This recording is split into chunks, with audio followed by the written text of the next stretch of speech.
Hello, welcome back to the We're Not From Hollywood podcast. I'm Brandon Reynes. I'm Faizel Jalmohamed, and today we have with us the pride of the Philippines, the Pinoy producer, Edmon Rotea. How you doing?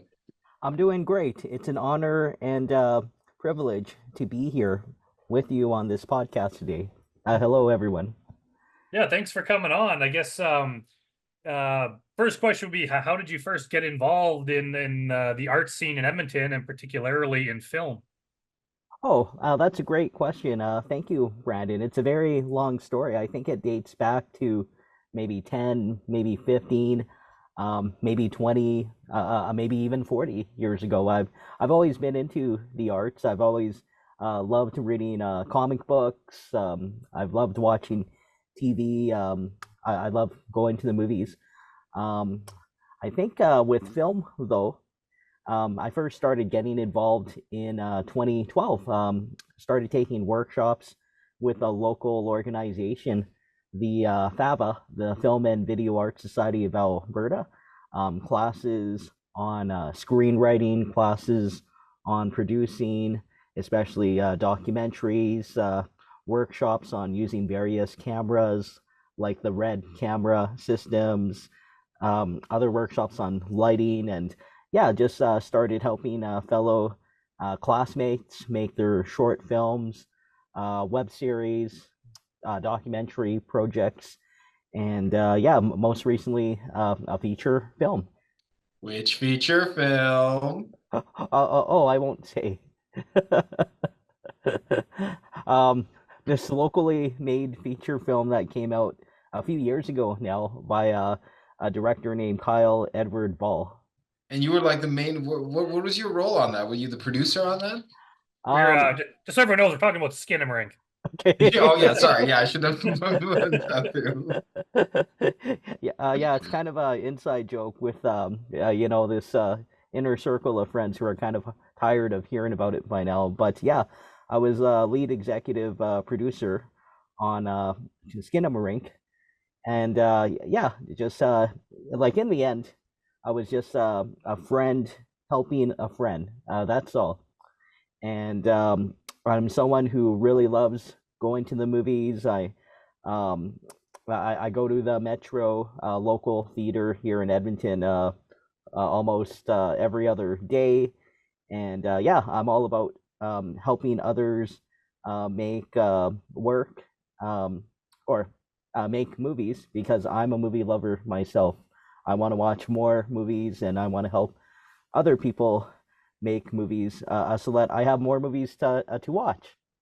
So what do you think about the Edmonton scene in general? I mean, judging by the name of this podcast, we're not from Hollywood. We're kind of implying that we have limited resources compared to our friends in Hollywood. But there's still things getting made in Edmonton, and there are still a lot of cool people making stuff. So, well, what are your thoughts on the scene here? Yeah, yeah, you're definitely right, Brandon. We're definitely not in Hollywood, nor from Hollywood. But yeah, that's a great question because I was just interviewed by another podcast um, most recently, last Friday, and they were asking me, "Oh, well, what's the Edmonton film scene like? How would you describe it?"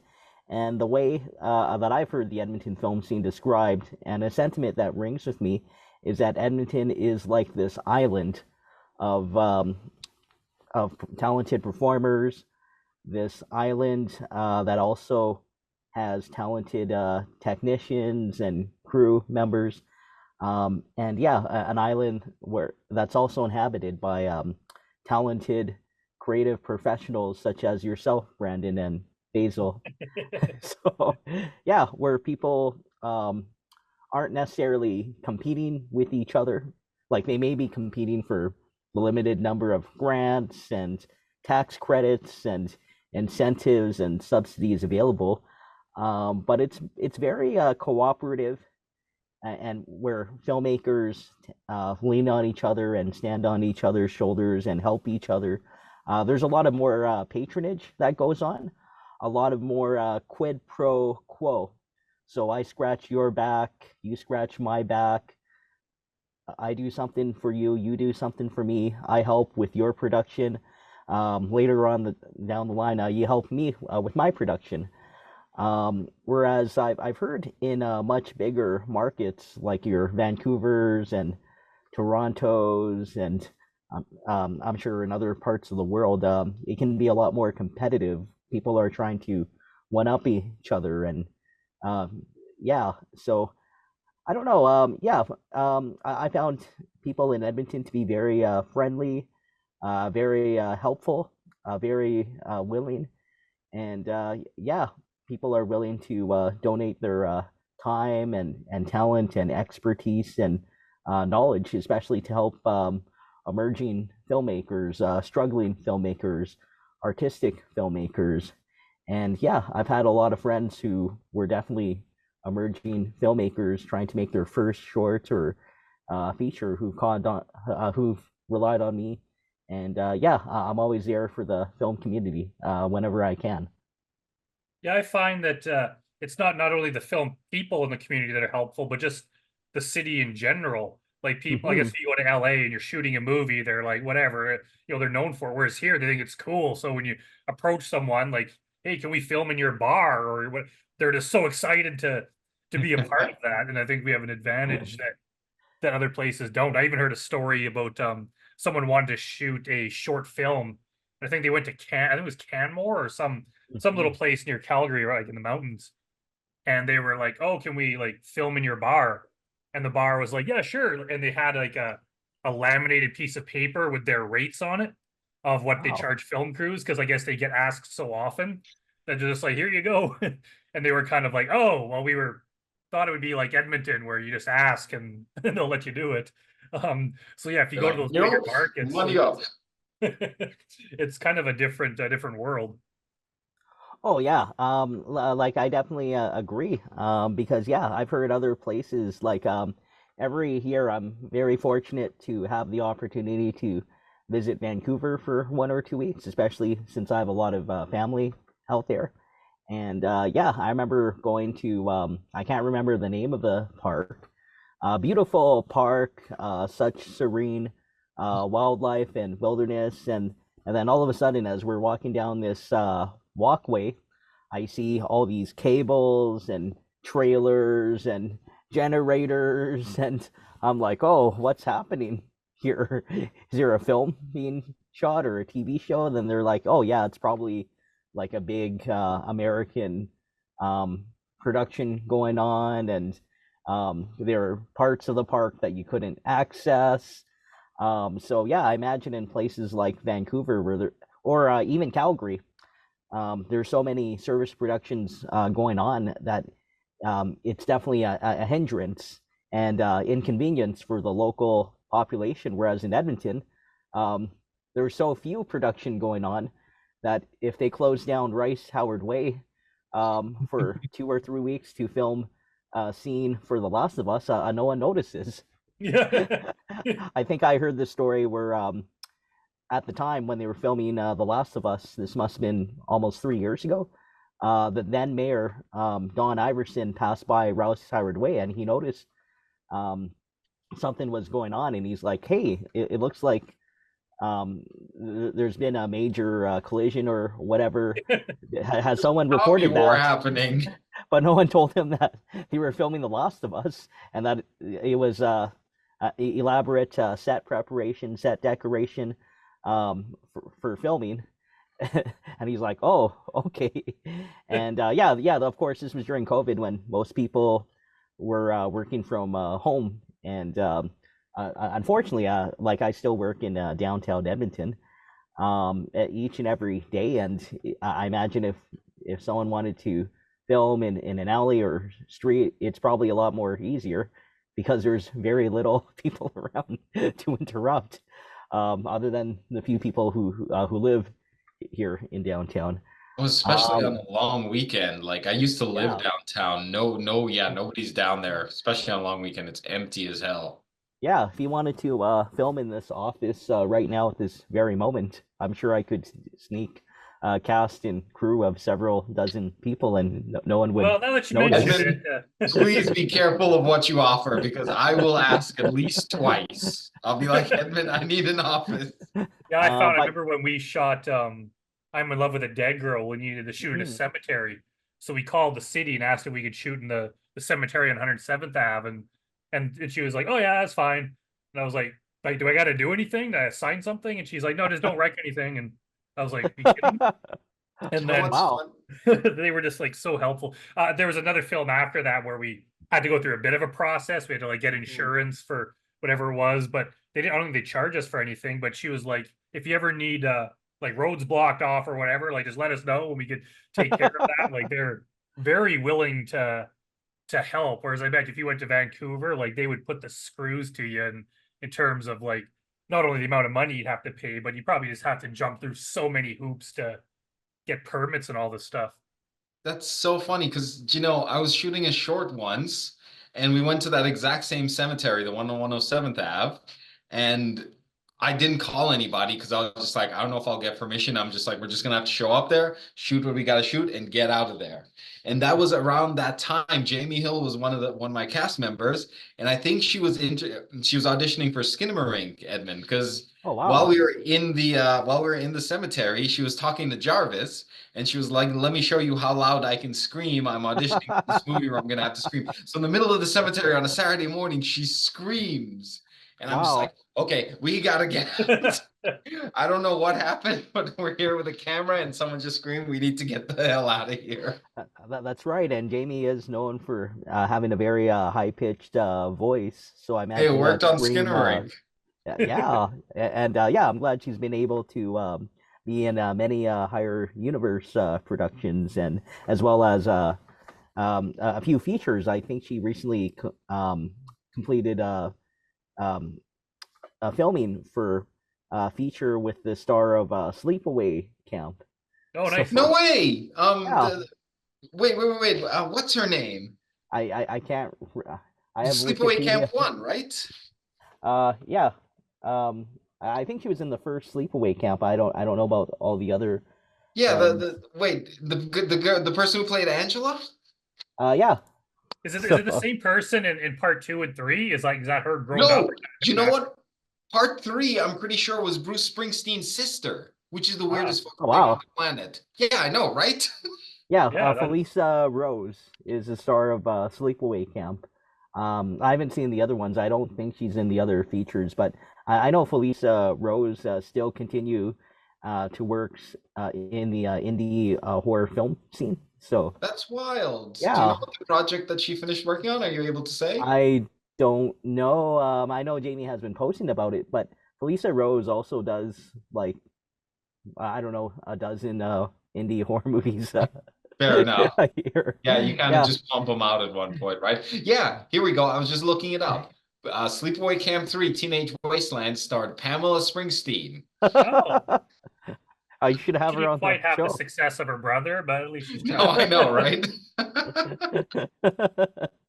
It's like that joke on South Park where they would have like John Stamos's brother, be a character, you know.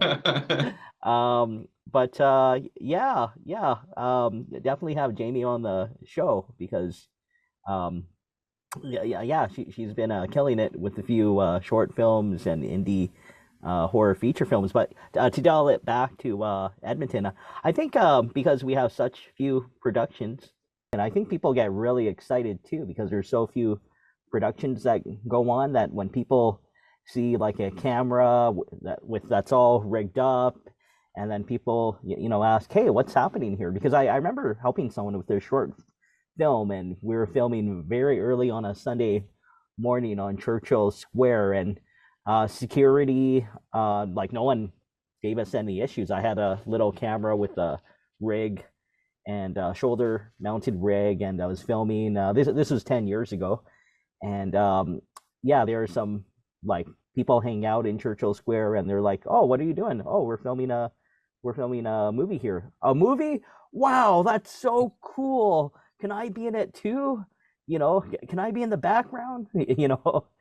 But yeah, as for filming in stuff like cemeteries and other uh public places, pseudo public places, I think it comes down to like how big your cast and crew is and how big your equipment. Because I'm sure if it was a big monster size camera like a red digital cinema camera or one of those RA cinema cameras, and you had a camera assistant, and then you had a crew of half a dozen people and or more, and dolly tracks and lighting gear and trailers and generators. Oh yeah, I'm sure people would have issues with that, but because yeah, with the democratization and affordability and evolution of camera being so much smaller and the equipment being lighter and LED lights that can be battery powered, yeah, sometimes people can't even tell if you're filming a movie like at all. And so it's amazing where you can film now and how versatile and more How much you portable. can get away with. Yeah, yeah, like especially when DSLRs and later mirrorless cameras started coming onto the scene too, right? It wasn't about having the big, bulky video camera or film camera. And then now, who knows? Maybe we'll all have, um, we'll all be shooting on our, yeah, people are starting to shoot on their cell phones too, or have been for almost 10 Oh years now. yeah. There's been Cell a phone. couple of movies shot on cell phones that have been really good too, actually. But usually it's with like, I don't know, it's kind of a scam when people say we shot this on our cell phone I because know. they use like a little lens or they use something that was like that makes it different. I'm aware of one movie though that was shot completely on a cell phone, Brandon. Really? Do Tangerine. do tell, Faisal. Sure, I'm dying to know what movie this is, especially if it's a hot local Edmonton made Especially if it film. promotes something of mine in some way. Mhm. But yeah, yeah, I think Horror Show 1, 2, and now upcoming 3, they're all Oh entirely shot wow, on cell phones, correct? Uh, cool. I'm Haunted 3. Horror Show Oh, is I'm also haunted. I'm sorry. I'm so sorry. Yeah, I completely forgot. the difference is, yeah, like we did I'm Haunted 1, I'm Haunted 2, and we're about to start shooting I'm Haunted 3. Those are found footage where it's like within the movie shot on a cell phone. Oh okay, Horror cool. Show is different in that it's not found footage. It's actually like a real movie, but we shot it on a phone because, well, it was kind of an experiment. I wanted to see like is it possible? And I figured it'd be easy. It was actually in some respects harder. I think part of the reason is that I'm used to like being director and then someone else is director of photography. So we kind of divide our jobs. As soon as I'm the one on camera, it became harder to edit. There was just a lot more things that didn't work because I think because my mind was like I was doing too many things and I didn't have someone just paying attention to the camera stuff. I'm trying to film, but I'm also paying attention to the actors and I'm trying to make sure the dialogue's good in my head and then when I go to cut it together, it's like it's I would say a little bit sloppier than I would normally do just because I was wearing too many hats. But But I mean, that that being also said, lends itself. it's looking pretty good. Whether or not I might do it again, I would just kind of plan differently. But the thing is, with shooting, we're gonna make it look like it was shot in like the '70s on like 16 millimeter or something. But I Hmm. think there was it David Cronenberg or one of those big directors had a movie I think called Unsane that he shot on a phone. And there was something I tried watching it and it didn't look right.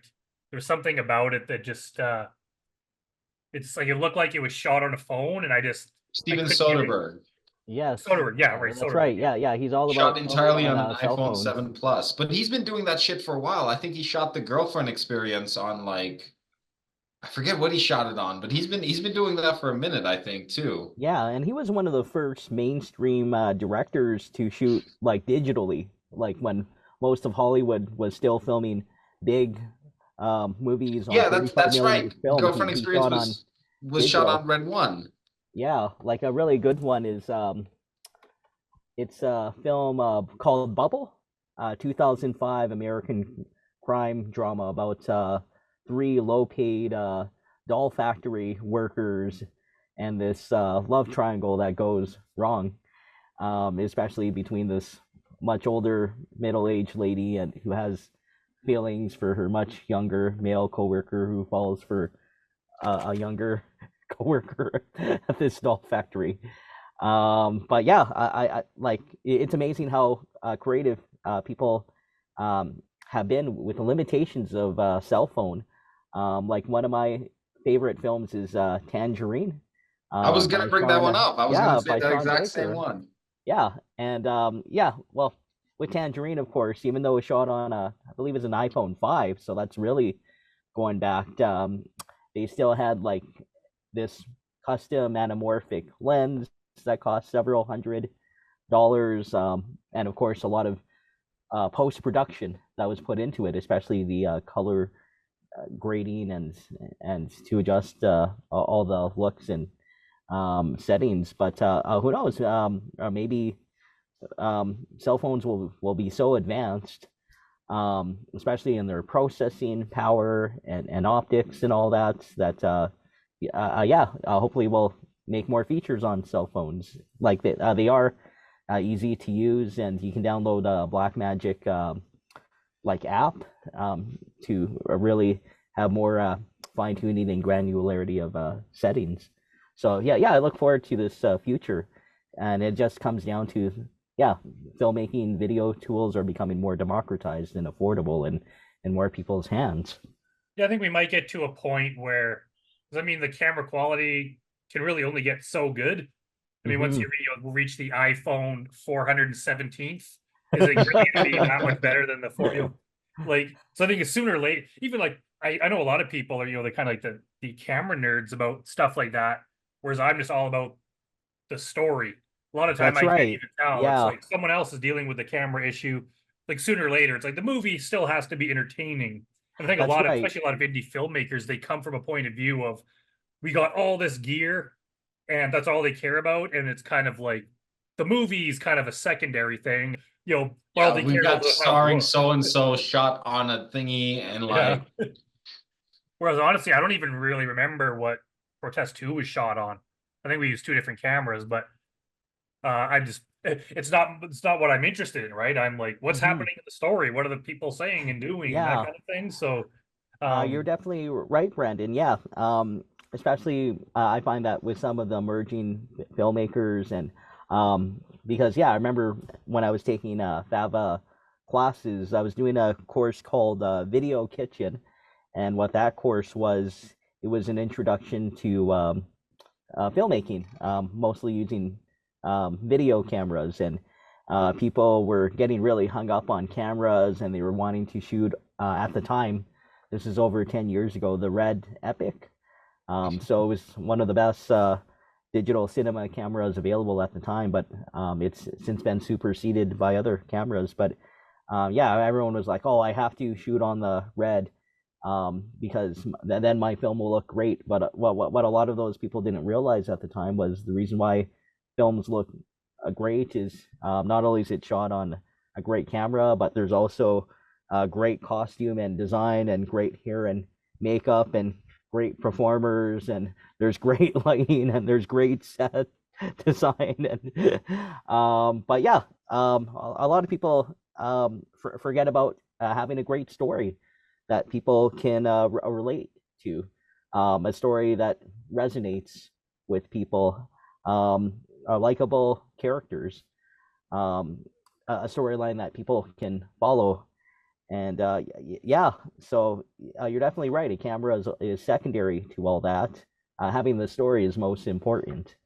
I was gonna ask you, now as far as I'm aware, you are mostly a producer and an actor. Have you ever directed anything before, or do you mostly have you written anything?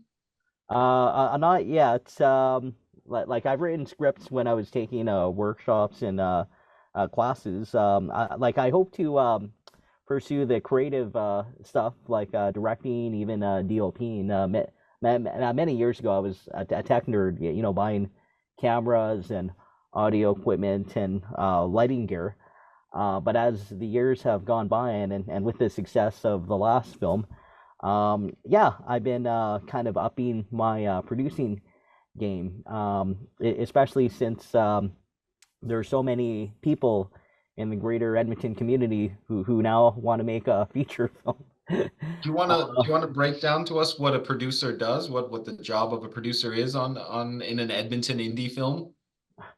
Sure.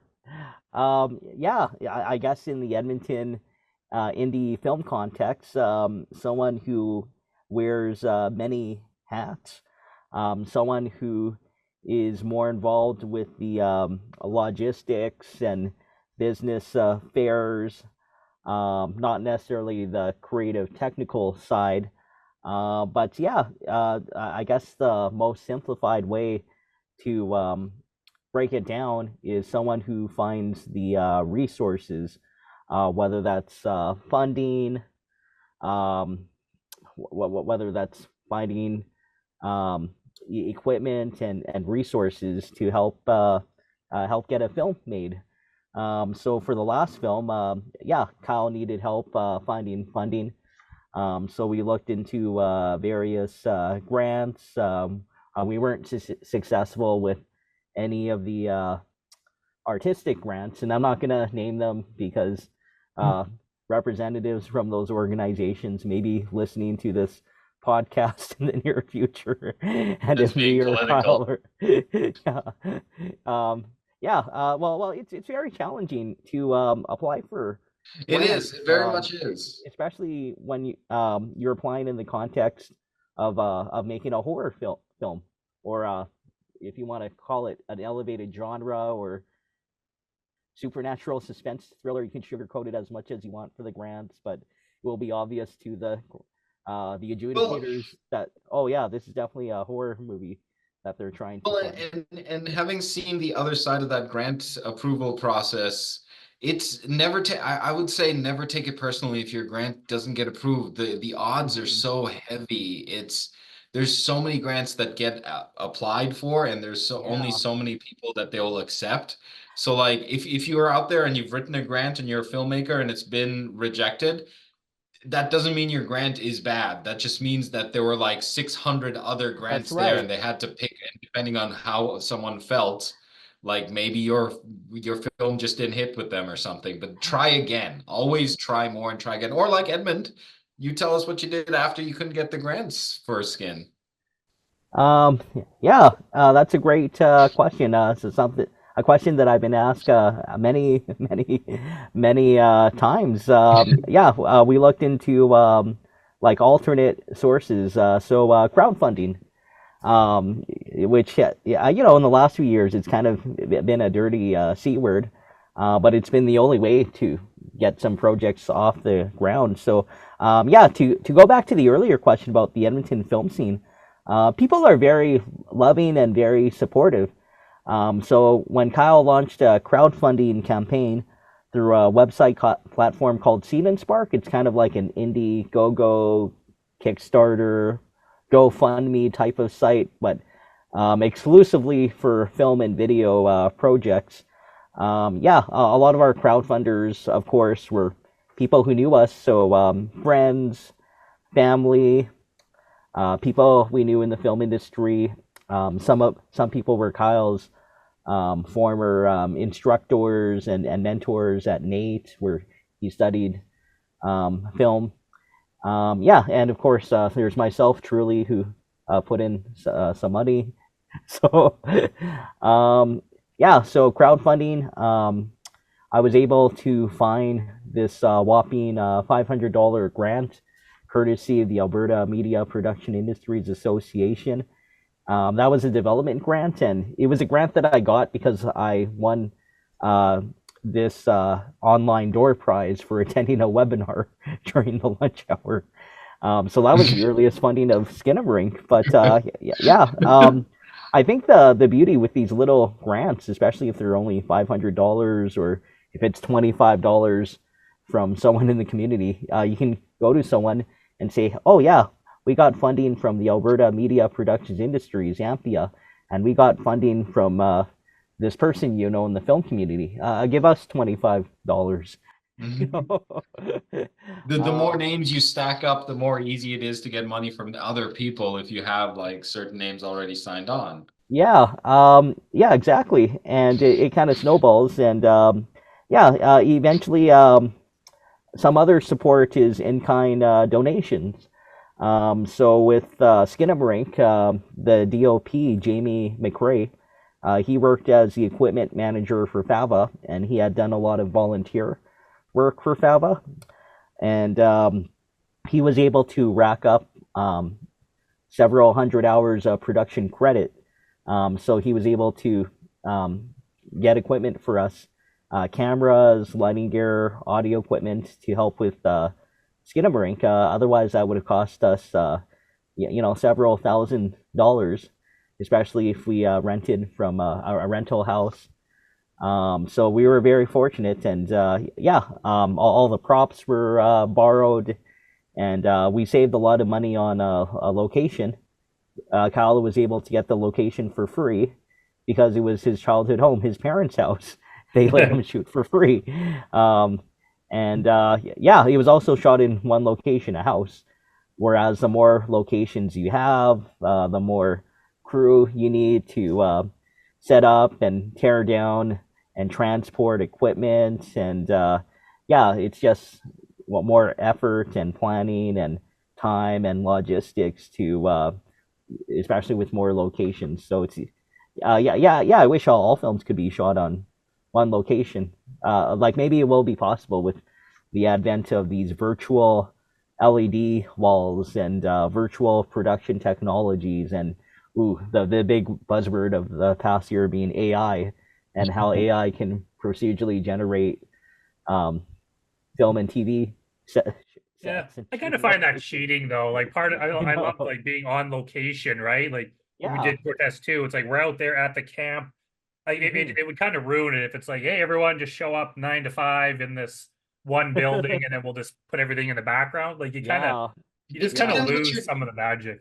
It depends what you're doing with it. It truly. I just watched a movie recently called Hundreds of Beavers.